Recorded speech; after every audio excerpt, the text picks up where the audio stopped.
Hello po mga Kalingap, welcome back to my YouTube channel, Kalingap Dan. At ito po ang aming last scout ni Kuya JR. Kaya ito pa rin po ang ating suot. Dahil talagang ano lang po ito, magkakatabi lang po, sunod-sunod lang po ang bahay. Kaya isang daanan lang po namin ni Kuya JR ay sinusulit namin. Kasi tuwing linggo lang po pwede si Super JR. Kaya talagang lahat po ng mga scout niya na nabibigyan natin ng tulong ay binabalikan natin sabay-sabay po. And ito ngayon, nandito po tayo ngayon sa bago po nating na-scout or nakita ni Super JR. Ang meron pong 7 anak na nakipaghiwalay po sa asawa. At meron po nagpaabot sa kanila ng tulong. At bibigyan din po natin ng groceries po. Kaya tara po mga Kalingap. And Kuya JR ulit. Daming sipag natin. Salamat kay Kuya JR. Salamat din sa inyo, Kadan. Salamat din po sa inyo. Tara. Tara po. Ayan po. Nandito na ulit tayo sa sa bahay nila. Kilala niyo pa ako? Sino? Si Kuya Dan ko. Asan si mama nyo? Nasa loob lang. Asan yung iba nyong kapatid? Ay! Magandang hapon po. Magandang hapon. Kamusta po? Okay yan po. Hindi po kayo. Paupo ah. Hindi po. Asa iba nyong mga kapatid? Wala yung yung isa pong kapatid. Ayan po tulog. Yung nagagamas. Kuya. Tulog pala Nay, wag mo nang gising, baka pagod. Saan siya galing? Naggamas siya? Hindi. Sa kanto lang. So, kamusta ka Nay? Kamusta po? Okay lang po. Napanood niyo ang vlog natin? Opo. Nakita niyo po? Opo. Ano sabi? Ano pong mga nabasa niyo doon? Madaming na naawa po, no? Opo. Si kaya? Si Mr. niyo napanood? Di naman. Bueno. Okay lang naman po kung mapanood niya. Okay lang naman po ang pagbisita-bisita ko. Gusto niyo naman? Opo. Kumain na kayo? Opo. Babait niyo ah. Hindi na kayo nahihiya. Hindi kayo matutulog. Ano masasabi mo na napanood mo yung sarili mo? Di ba? Hindi naman nakakaya, di ba? Bili, magkwento ka nga. Ano nangyari sa buhay niyo? Anong ginagawa mo? Ano rin pangalan mo? Geraldine. Geraldine, ikaw. Geraldine. Tunog ah. Ikaw. Francis Vega po. Kakayan. Nakaalis na po isa yung anak. Yung Andin po kanto, baga bukas pa daw po. Pamaynila na siya. Opo. Ito mo pala. Anong pangalan mo, Toy? Jose po. Jose po. Jose? Ilang taon na, Jose? 16 po. Tara, po ka dito. Balita ko, masipag ka daw. Ano ang ginagawa mo bukod sa paggagamas? Wala po, nagkakain po ng nyug. Kahit ng nyog? Ba't bakit nagtatrabaho ka na? Parang po sa pambakon po, tapos tong po dito sa bahay. Yung mga kinikita mo, tinutulong mo? Opo. Di ka nahihirapan? Medyo lang po. Pero kahit mahirap, tuloy-tuloy lang. Para sa mga kapatid mo? Opo. Ilang taon ka na nagtatrabaho, nagagamas, tsaka nagkakain ng nyog? Tagal na po. Simula ilang taon ka? Mga 14, 13 po ganyan. Tagal na rin. So nakaraan pumunta ako dito na wala ka nga daw. Buti ngayon nandito ka. Walang trabaho? Tuwing kailan ka pa nagtatrabaho? Araw-araw din? Pag wala mo ng pasok. Pero pag may pasok? Sa pangmaga lang po, tapos hapon pagka uwi. So kahit may pasok, nagtatrabaho ka pa rin. Talagang pinagsasabay mo. Galing. Pakasipag naman ni Jose. Ano ba pangarap mo, Jose? Nakakanap po, police lang po. So maging polis? Parang si Francis. Si Francis. Anong masasabi mo Jose na ikaw isa sa mga tumutulong sa mga kapatid mo at sa mama mo? Ikaw ang katulong niya sa pagbabayad ng pangangailangan niyo, panggastos. Wala po. Hayaan si Jose. Anong message mo sa mga kapatid mo? Mag-aral po ng mabuti. Mababait naman sila. Mga nakikinig naman. Opo. Nakikinig kaya? Kahit na, di ba ikaw ang pangalawa sa panganay? Opo. Pinakapanganay na yung nakaraan, no? Hindi pa po pinong pa po doon. Meron. Dalawa na po. So pangatlo siya. 4 po. Pangapat po ako. Pangapat. Opo. Ang 4 sa panganay. Ito na, di ba nakaraan wala pa akong dala sa inyong pagkain. Ngayon, meron pong dala ni Super JR. Tala Kuya JR, pakita natin para makita nila ang ano. Daman yan, itlog na eh. Siyempre, puro pagkain po yan.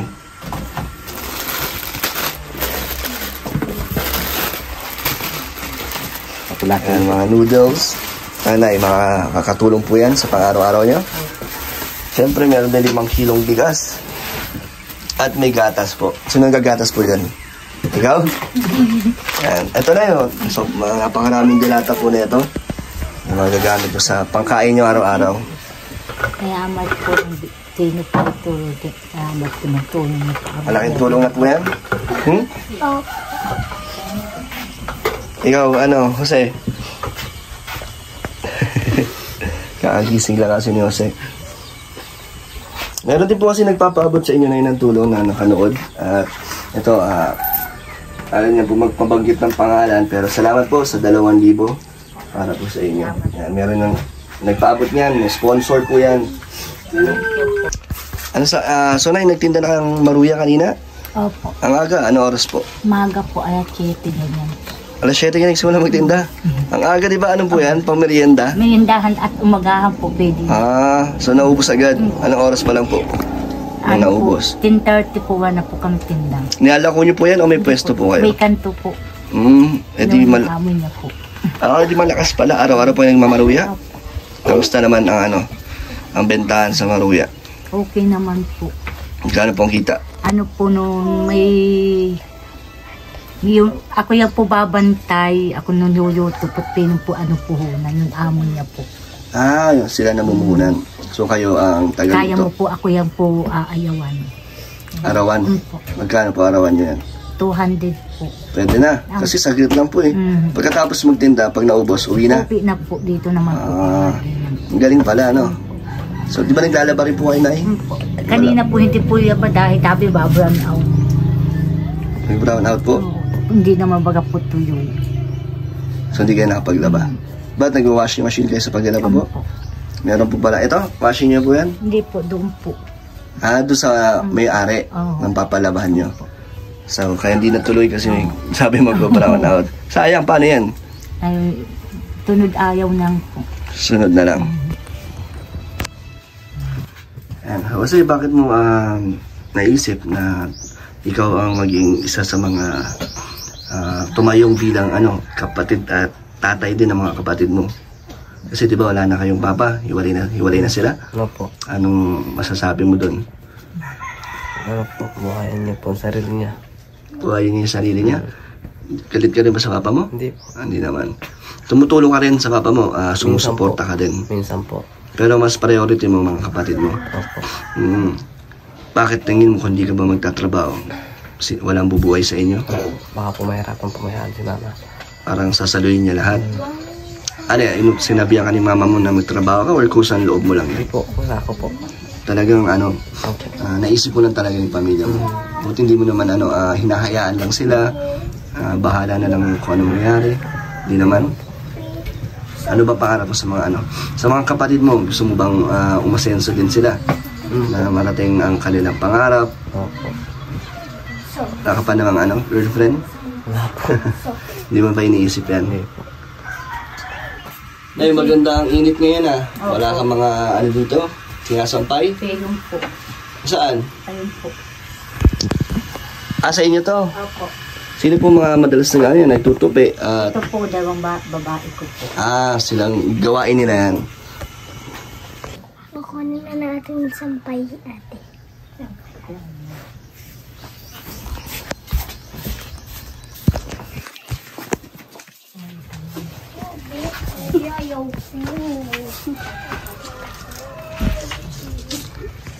So yan po ang nila, kanya-kanyang kanya-kanyang gawain. Mga toka nila. Dito nyo na. Opo, yaan.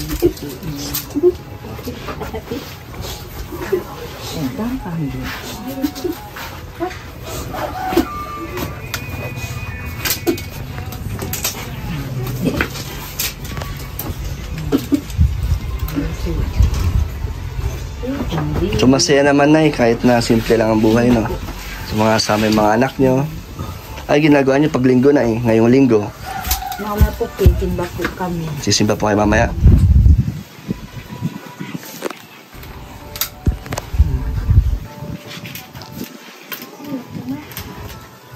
Sama-sama rin po kayo nagsisimba. Okay. Lahat po kayo. Ikaw, Jose, may ano ka pa mamaya? Meron pa po. May trabaho ka pa? Meron pa po. Ano naman? Gamas ulit? Hindi po, mabarbecue po. Barbecue naman. Bantay, Dahil mong tin sideline ha.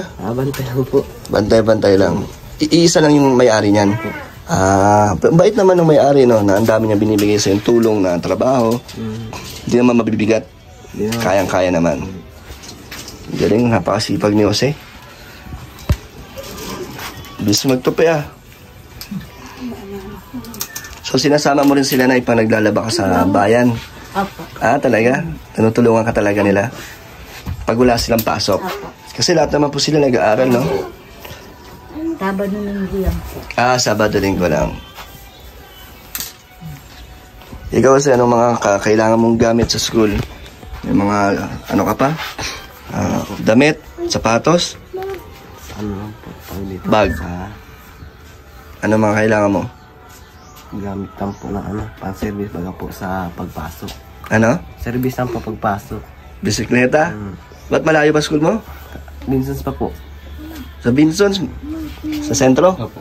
Oo man, layo. Anong ginagamit mo pag pumapasok ka doon? Minsan pa na tricycle. Minsan po pag wala na po, nalakad na paghapon. Nilalakad mo yun? Papasok pa uwi? Minsan po, papasok, minsan pa uwi. Isang beses ka lang nagta-tricycle. Papunto lang po. Ilang oras mo nilalakad yun? Napakalayo na. Ano nga pa po, malapit lang po. Lapit-lapit lang naman. Pero napapagod ka. Mainit, no? Opo. Kung kailangan ni Jose, magkaroon ng bisikleta. Kasi looban din kasi to, no? Kaya mahirap din ang sakayan dito, Kuya Jay. Opo, dito po talaga. Tingnan natin kung matutupad natin ang kailangan ni Jose. So yun lang, malaking bagay na yun sa'yo, malaking tulong na. And Jose, hindi mo naman ba naiisip na minsan kailangan niya ng ng ama na gagabay sa inyo? Minsan po naiisip yun. Anong gusto mong sabihin sa kanya kung makakausap mo man siya? Sana po ay magbago na. Para magkasama-sama po ulit kami. Gusto niyo pa mabuo kayo? Opo. Sabi nga din ng kapatid mo eh. Pero nakikita mo naman yung nangyari kung bakit sila naghiwalay, yung dahilan na talagang yung mama mo ay paghiwalay dahil nga sa mga pananakit. Pero bakit sa kabila nun ay gusto mo pa rin kayo magsama-sama? Para lang po sa mga bata. Sa mga kapatid mo. Pero gusto mo magbago. Magbago na po siya. Tingin mo may pag-asa naman na mabago ng tatay mo yung ganung ugali? Hindi mo masabi. Pero ngayon, sa sitwasyon nyo ngayon, okay naman. Opo. Nakikitang-kita naman kayo. Minsan po, pag nabisita kami dito sa kanya. Wala ka naman sama ng loob. Wala or po. Tinatanim na galit. Wala po. Kahit na bihira lang din siya makapag sustento sa inyo. Naiintindihan mo ang kanyang buhay. Opo. Ngayon, bilang isa na, ikaw na lang ba lagi lang kasama dito? Kasi di ba iba mong kapatid nasa ibang lugar? Yung isa nyo pang panganay, nasa na? Pupunta rin yata ng Maynila. Manila po. So ngayon, ikaw ang matitira na pinakamatanda. At tingin mo, mas madadagdagan ba ang responsibilidad pag ikaw na lang naiwan dito? Opo. Anong naisip mo? Hindi ka naman ba magagalit na sasaluhin mo? Hindi na po. Hindi naman. Handa kang na magsakripisyo? Hanggang kailan mo kayang gawin yan? Hanggang po hanggang kailan po lang yung kaya pa. Hanggang kaya pa para sa mga kapatid mo. Opo. Ano yung mga kaya mong gawin para sa kanila, pati sa mama mo? Gumabay lang po sa pag-aaral nila. Tapos mag-asikaso lang po sa bahay. At may sustento. Pero hanggang kailan mo balak magtrabaho? Hanggat Kasi hindi pa po natulong mga kapatid kayo po kuya. So paano yung pag tumanda ka na? Hindi ka makapag-asawa, okay lang? Okay lang po. Hindi naman, no? Pero syempre gusto mo mag-asawa. Hindi na muna po. Hindi mo pa naisip yan. Wala pa po. Paano ka naging ganyan? Dahil sa pagpapalaki din sa inyo, kaya ganyan kayo mababait at meron kayong parang responsibilidad kaagad. Ibig sabihin, maayos kayo na palaki nila, mama, papa nyo. Hindi ka naman nagre-rebelde na gusto mong lumayas Hindi naman po. para matakbuhan yung mga obligasyon. Hindi naman. Hindi mo naisip yan? Hindi naman po. Masaya ka naman pag nakakatulong ka sa magulang mo at sa mga kapatid mo. Love mo sila. Opo. Ngayon sa Jose at nakakwentuhan kita. Sana sa susunod na pagbalik ko naman, may isama mo kami doon sa trabaho mo. Kung pwede, para makita ng mga viewers kung ano yung ginagawa mo. Di ba? Madalas ka ba naggagamas? Di ba ang gamas nag-ano lang man? Pag po na ano lang po, may nasabi lang po. Pag nasab... Ang ano po tagay na kahit po ako ng nyug sa kanto. Yun talaga yung pinakatrabaho mo. Sa palengke, ganun. Tapos paghahapon naman po na barbecue, nabantay na. So magkano ba ang kinikita mo araw-araw sa lahat-lahat? Sa isang araw? Ano lang po, sa barbecue binibigyan po ako minsan 100. Pag sa kahit naman po hati, doon ko magkano po makakain maghapon. Eh ikaw, magkano kinakayod mo? Minsan po minsan po nasa 150 lang. So sa isang araw nakaka 200, 300 ka. Araw-araw yan. Bihira po. Hindi rin. Hindi rin po. Pag So, marami lang po napakain. Tapos magkano doon ang binibigay mo sa magulang mo? Ano lang po, nakuha lang po ako ng pamasahe. Yun lang. Pang baon mo lang, pamasahe. Sa mga bata, sa mga kapatid ko na po. Tapos lahat na yun sa kanila lang. Grabe, napakabait talaga niya, no? Ni Jose, sure ako na proud sa iyo ang mama mo. Nunay. So na-interview ko yung anak yung si Jose na napakasipag at napakabait, no? Ano pa masasabi niyo na ganun yung yung naiisip niya ngayon na priority niya yung mga anak niyo. Siya na yung tumatayong bilang pinakapanganay kasi siya lang ang nandito po, di ba? Pero iba yung kapatid po ay tumutulong din naman. Minsan pata po may bibigay po. Nagbibigay-bigay naman pagka may extra. Opo. So, kayo po, ano masasabi nyo na siya ang kasama nyo na talagang nagsisikap, nagtatrabaho? Ano po, mabait yan po bata kahit anong gayitan po. Sabi pa yun po yan anuhan. Hindi talaga siya nagagalit din. Hindi po yan tatama yung ubing dito yan po ibang bata. Hindi siya nagtatanim. Wala po yan ibang bityo yung yan. Ibang bata baga po may mga bityo na yan po yan. May ano po? Mga bityo po yan. Bisyo. Halata naman mabait si Jose. Kaya pagalitan niyo pa si Jose, ba't naman? Pata po, ayam ko po inawa pa po bahay. Ang ginagawa niya po pag ginagabi siya? Sabi na dyan yung po ako mama, tambay yan. Baka yun na lang kasi oras niya na makapag-relax. Kasi di ba buong araw nagtatrabaho, nag-aaral.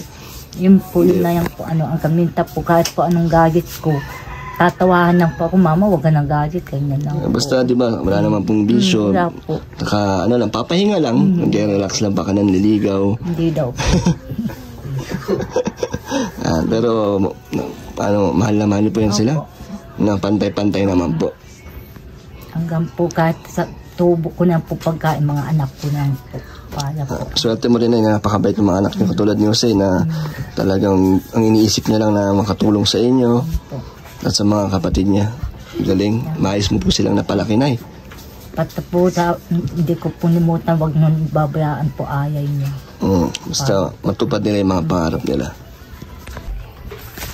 So yun po mga kalingap, tayo po ay magpapaalam na ulit. At yan, Nay.